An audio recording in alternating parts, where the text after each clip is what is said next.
নজর রাখবো পরবর্তী সংবাদে। বন্যা কবলিত এলাকায় এবার বিনামূল্যে স্বাস্থ্য শিবির করার এবার উদ্যোগ গ্রহণ করেছে বামপন্থী যুব সংগঠন মেলাঘর ইন্দিরানগর এলাকায়। তিনজন বিশেষজ্ঞ ডাক্তার ইন্দিরানগর এলাকায় গোমতী নদীর দুই পাশের থেকে শুরু করে কার্যত শিশু থেকে বৃদ্ধ এবং বৃদ্ধারা স্বাস্থ্য পরিষেবা তাদেরকে দেওয়া হয়েছে। এই কর্মসূচি মূলত উদ্যোক্তা ছিল সারা ভারত গণতান্ত্রিক যুব ফেডারেশনের সোনামুড়া মহকুমার অন্তর্গত পশ্চিম মেলাঘর অঞ্চল কমিটির পক্ষ থেকে, অর্থাৎ ডিওয়াইএফআই এর সোনামুড়া মহকুমা কমিটির সম্পাদক ইন্দ্রজিৎ সাহা এবং মোহাম্মদ সেলিম একান্ত সাক্ষাৎকারে তারা জানিয়েছেন যে বিগত কিছুদিন আগে ভয়াবহ বন্যার পরিপ্রেক্ষিতে গোমতী নদীর দুই পাশের জনগণ বিভিন্নভাবে যথেষ্ট ক্ষতিগ্রস্ত হয়েছে। এমনকি ত্রাণ শিবিরে আশ্রয় পর্যন্ত তাদের নিতে হয়েছে। অনেকের বাড়িঘর ভেঙে গেছে। বন্যার জল কমিয়ে যাওয়ার পরবর্তী সময়ে নানাবিধ উপসর্গ লক্ষ্য করা গেছে। রোগের প্রাদুর্ভাব দেখা দেওয়ার ফলে বাধ্য হয়ে স্বাস্থ্য শিবিরের উদ্যোগ নেওয়া হয়েছে বামপন্থী যুব সংগঠনের পক্ষ থেকে এবং সংগঠনের নেতৃত্বরা আরো বলেছেন যে এমন অবস্থায় বন্যা কবলিত পরিবারগুলির বর্তমান আর্থিক অবস্থা অনেকটাই সংকটাপন্ন। আর এই অবস্থায় দাঁড়িয়ে এবার চিকিৎসা পরিষেবা পাওয়াতে বিনামূল্যে কার্যত তারা অনেকটাই স্বস্তি লাভ করেছে। কি বলছেন তারা, শুনুন।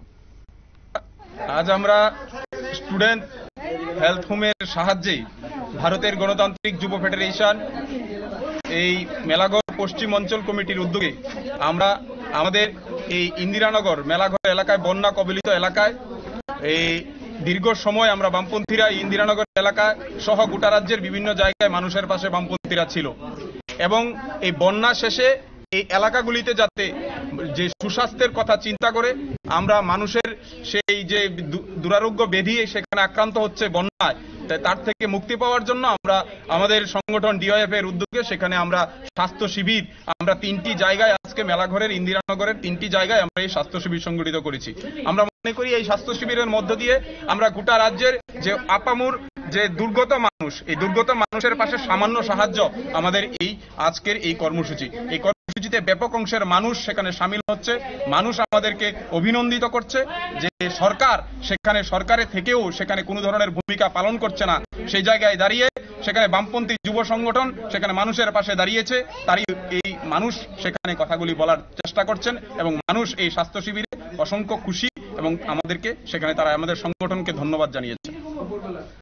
আপনাদের আজকের এই স্বাস্থ্য শিবিরে কত লোক অংশ গ্রহণ করেছে? প্রায় 500 লোকের মতো 3টি ক্যাম্পে আমাদের প্রায় 500 লোক আমাদের সেখানে সেই ক্যাম্পে অংশগ্রহণ করেছে।